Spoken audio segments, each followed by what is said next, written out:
Speed warning. Oh, shut up. Okay, I just dropped the trailer off at CNS Trailer World there off of 820 and Wilburger to have a brake job done. Apparently, while I was telling you guys about all the brakes and so on and so forth, had a little brake problem myself. So on the third axle on the driver's side, the rotor is pretty gouged. Hopefully they don't have to replace that. They can just replace the brake pads and I'll be on my way. They said it could be done by this afternoon. It's Monday the 3rd of June, so I'm going to lose. I've already lost a call over it, but hopefully it won't cost so much, and hopefully they'll get me back on the road quickly. So I'll give you an update when I get an update. Peace out. So, since it is the 3rd and the trailer is not here and I am bored, I'm going to pump the power of my truck up and go play for a little bit. Gotta go get some gas for the lawnmower and the bike, and get Mother a carton of cigarettes. So I figured, what the hell, we'll go ahead and program it up. I use a Predator, Diablo Predator Sport. For anybody who wants to know, I generally run the tow setting, which gives me about 50 more horsepower, or 60 more horsepower, and some additional torque to tow with. Right now I'm putting it on extreme setting, which gives me 150 or 160 more horsepower on top of the 325 that I already have. And of course, with the other modifications, I'm probably pushing about 550 horsepower when I do this, but so I don't really romp on it too much, but I do like having a little bit of fun. And this is definitely fun when you do this.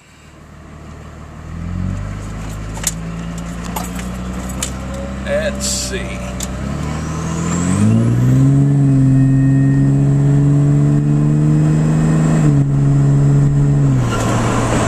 Speed warning.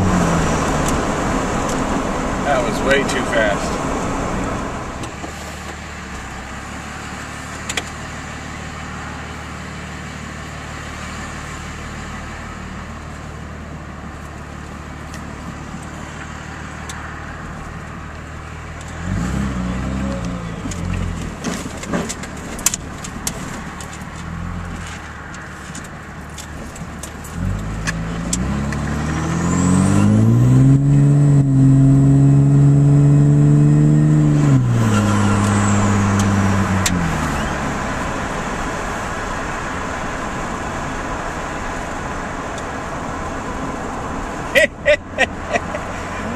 The cars have to go around the smoke.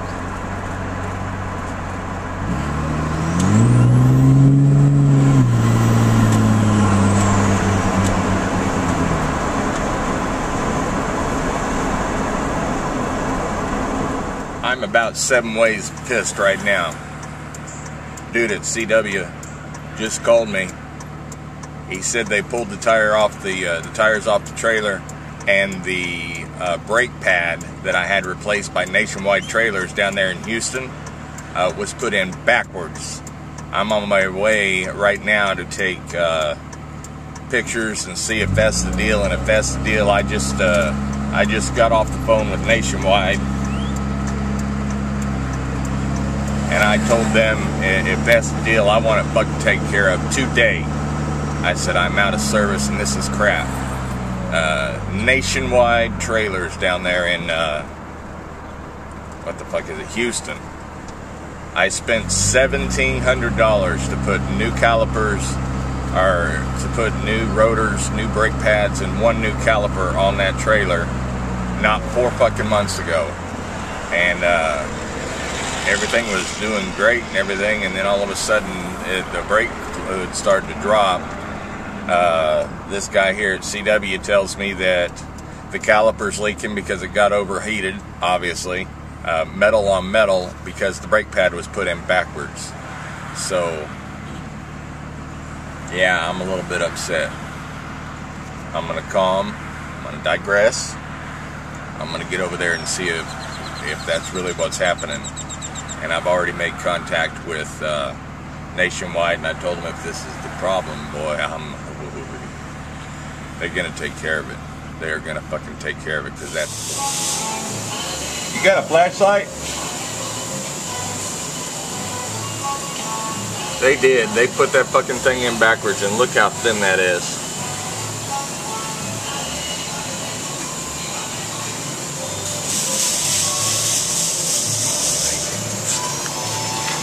I can't believe that shit.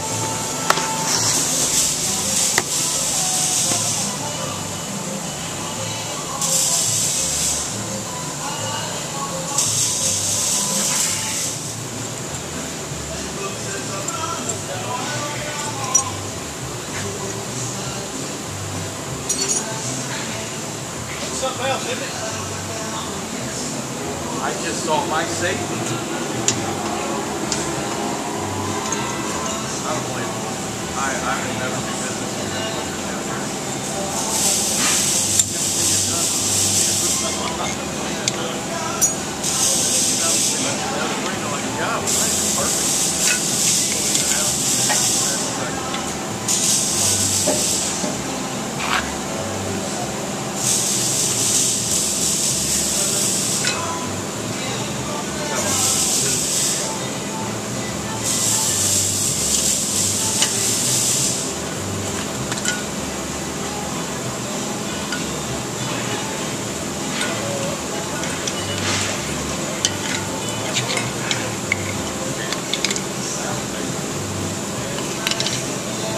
What?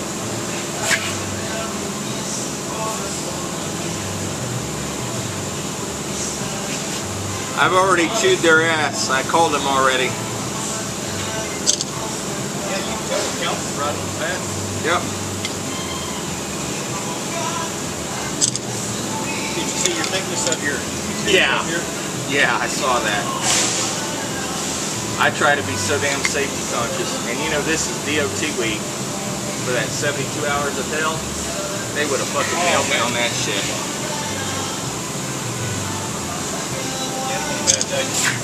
That's what your caliper, and I've seen them do that like You can see right there where the...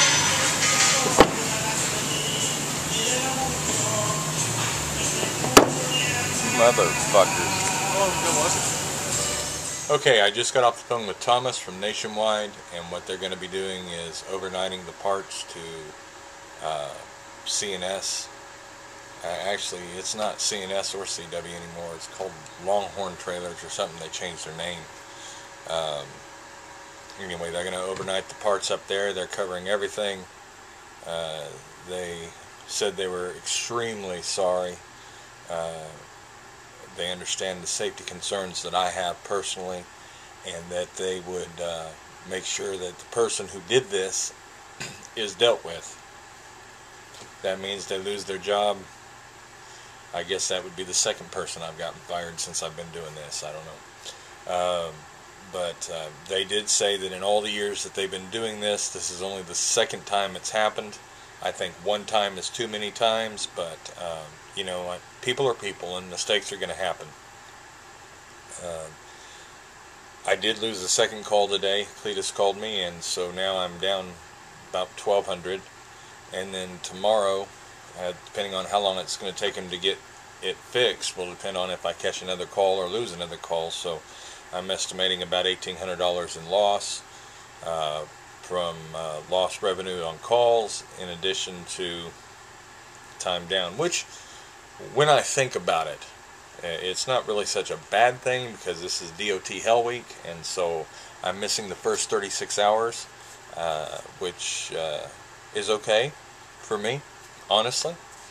And you know, Nationwide, they're taking care of the problem, so it's not going to cost me anything on that side of it, and that's a good thing. And we discovered the problem just short of it becoming a catastrophe. So, you know, I told you it's important when you have the electric over hydraulic brakes to check that fluid. That fluid, when it suddenly dropped like that, that's what told me there was a problem. And by identifying that first, and then jumping under the trailer and seeing that that rotor was gouged, I knew there was a problem. I thought brake pad had fallen out. It never crossed my mind that it would have been reversed, but as you see on the video, it was reversed, and they're taking care of it. It's not that I will never do business with Nationwide again down there in Houston, but I will be very cautious, and I will jump under the trailer and double check everything that they do for a little bit. Again, they've been in business for a few years, so you know, a couple of mistakes here and there, that's going to be happening and all. I don't want to detract from their business, but if you do deal with Nationwide, especially on the service department, just make sure that what they're doing is done right till you're comfortable. I know that's what I'll be doing. You got it, Mother?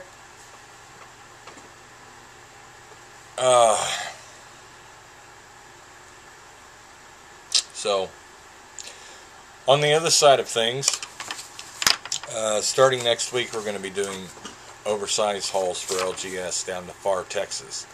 And this is my first experience with taking oversized stuff. And Mother called the Texas Department of Motor Vehicles and got us an oversized permit to start on the 11th. And this permit is makes me legal, so I can legally take, I'm going to be 12 feet wide by 70 some odd feet long, nose to tail. And one of the things that I did notice on this permit that I would definitely share with you is whenever you take oversized loads, you're only allowed to move during daytime hours and only under certain weather conditions. For example, if it's snowing or raining really bad or something like that, you may be prohibited from moving your vehicle until it clears up.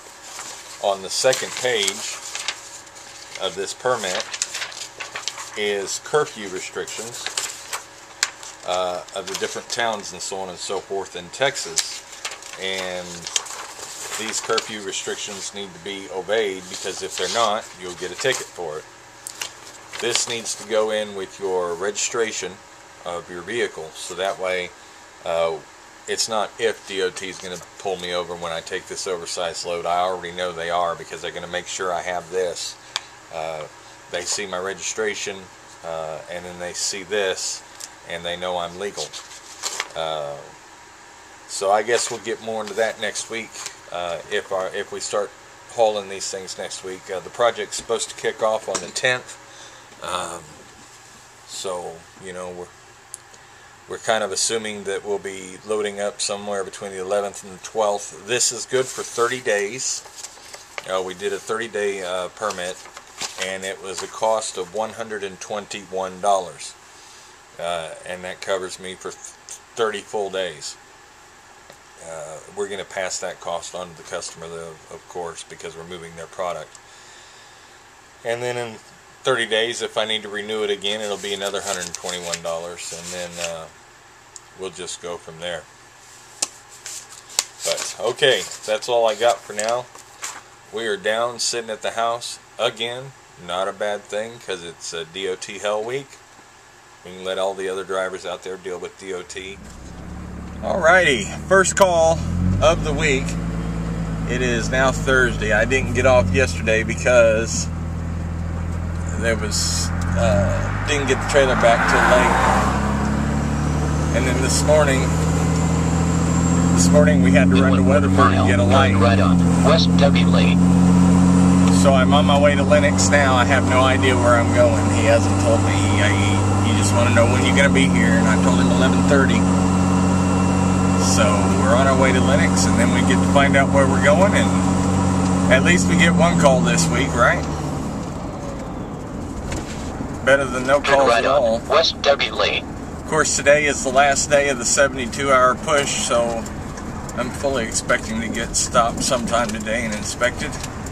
It's no problem. We got that light fixed. We're totally legal.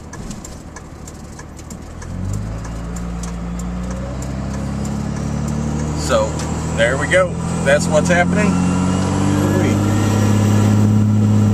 That's what's happening. And of course, it rained like shits and giggles this morning.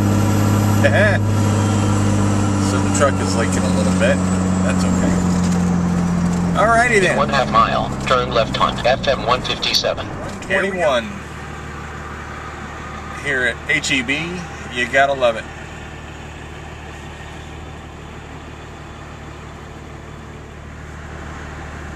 Anyway, I'm going to do a local run first to Saginaw, and I have to go through this 121 through HEB, North Richland Hills on 820. They got it all fucked up. They're making it into a 6-lane superhighway from a 4-lane congested highway. So nobody has anywhere to really go, and everything's kind of all messed up. They change lanes and so on and so forth a lot, so a lot of accidents happen through here. You have to be careful. And then after I drop off in Saginaw, I'm going to run back and probably take another one over the road. Again, he doesn't tell me today where I'm going. I think he's just happy to have me back. Mother says it's because I'm good. I said no. Just has a driver that complete the task. That's all I care about. Getting the product there safely, efficiently, and not getting anybody or myself hurt or killed. Oy.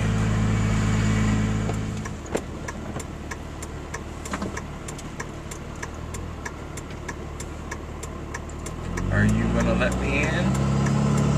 No, you're not gonna let me in.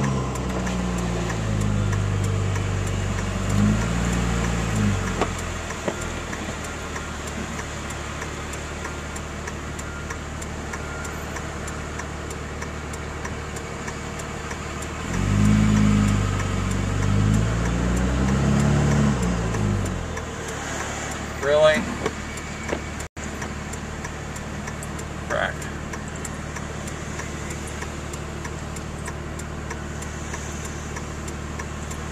This is a jovial time.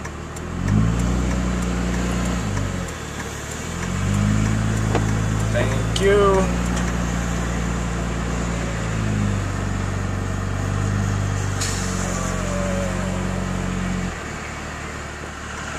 Yep, they're taking 5 lanes of traffic down to 2.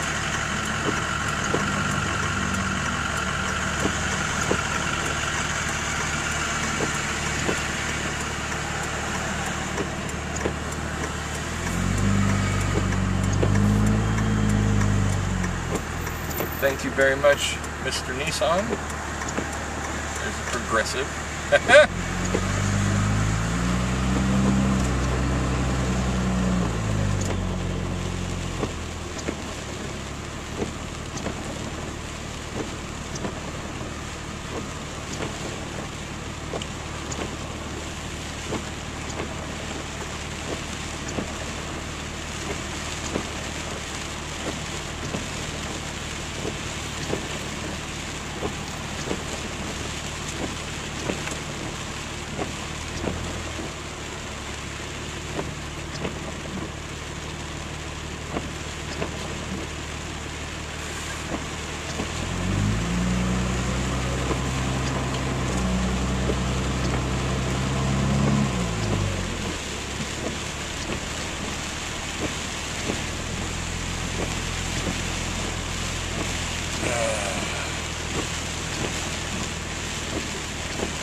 Don't really care to drive in the rain, and I definitely don't care to drive in the rain in a construction zone, especially one as fucked up as this one. Alrighty then. I have a load of air conditioners that I'm taking down to Houston to a big Catholic church. This call has been problematic at worst or at best or whatever. One problem after the other. I have let's see. First of all, the air conditioners are stacked double, so I've got a little extra wind resistance. I was going up, I guess, kind of maybe a little hill, I'm not really sure, and suddenly my engine started to go, and I lost power, and it was blowing smoke out the back, and freaking out, pulled over like a half mile in front of the freaking scale house, and I'm like, wow. But nobody was home anyway, so the engine kept trying to die and sputter and shit. And I went ahead and reprogrammed it back to factory settings. I guess I let it cool off a little bit, I don't know. And I got back on the road again, and it did it twice more. I don't know why it's never done that before, and since then it hasn't done it at all. So I am not sure what's going on with that. The load is kind of interesting to secure because it's a double-decker. Now truck, you got a copy?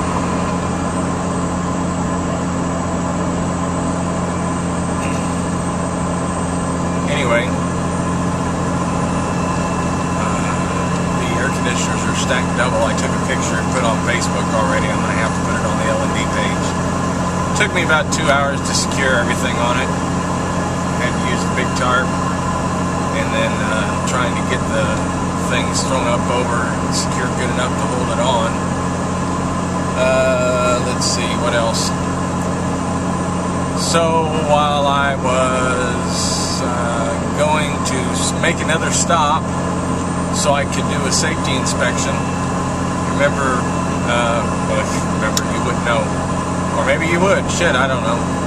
You have to do a safety inspection within the first 50 miles or 1 hour, and then every 150 miles or every 3 hours after that, whichever comes first. It's a good thing I did it too, because the straps were lying about. One of them was in particular. So I tightened everything back down and walked over on the other side, and I hear this psst. Yep, picked up a nail when I pulled over to do the safety inspection.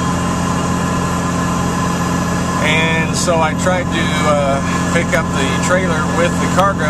Remember, the air conditioners are double stacked now, and I couldn't pick it up with my jack. I've got a 12,000-pound jack, but I have no way to support it. Also, it started to pick it up, or tried to, but everything collapsed. So I decided to, it was still full of air, try to make a run. I walked into the gas station that I stopped by, asked if they had some fix flat. They didn't have anything like that, so I'm like, okay. I haul ass down the road to Corsicana, and I walk in this place, and I get this 1300. I get this can of Fix-A-Flat for 11 bucks. Oh, 11 bucks. And I told the lady, I said, isn't that highway robbery? 11 bucks? Oh, she got real cute.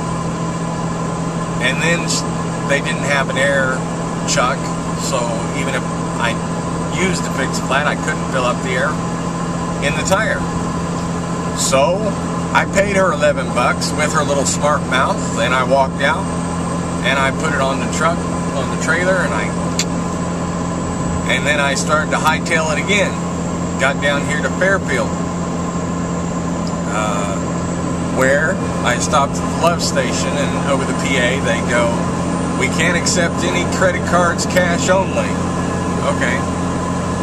So I walked in there, I walked over, I looked at the air chuck there, the car air chuck, and because that was the easiest one to get to, and of course that wasn't going to work because it's the outside tire and you got to go in and around in a corner. So I walked over on the truck line, and I found an air chuck over there, and I got in line and waited in line for everybody to get out of the way, and I got up there and commenced to try to put air in there, and of course their air chuck is broken. So I'm running right now with it's not very smart. I'm running with less air than what is needed in the tires to support the weight that's on it, and they're kind of sagging a little bit. But on the good side, the Fix-A-Flat worked because the nail's still in there and it just sealed around the nail. So I'm actually kind of looking for place to get air. Of course, this is 45, and there really ain't a whole lot out here. I may try to stop in Buffalo. I think I'm coming up on Buffalo now. So, that was my adventure so far. And oddly enough,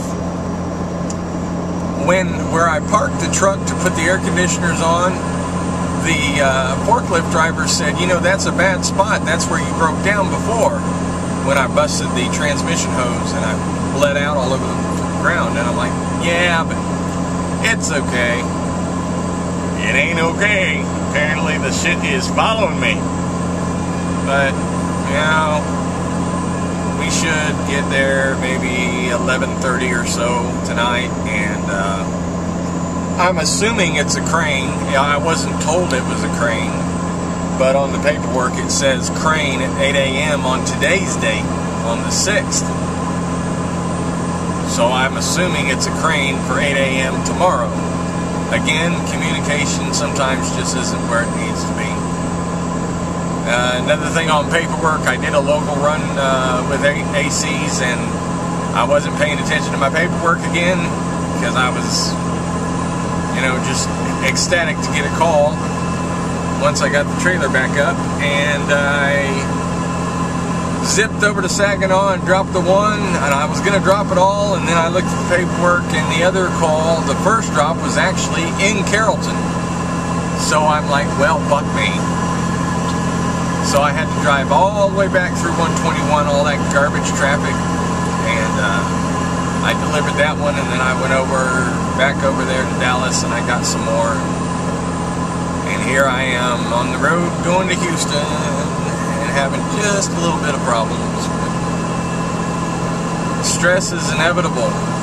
How you handle the stress is important, definitely.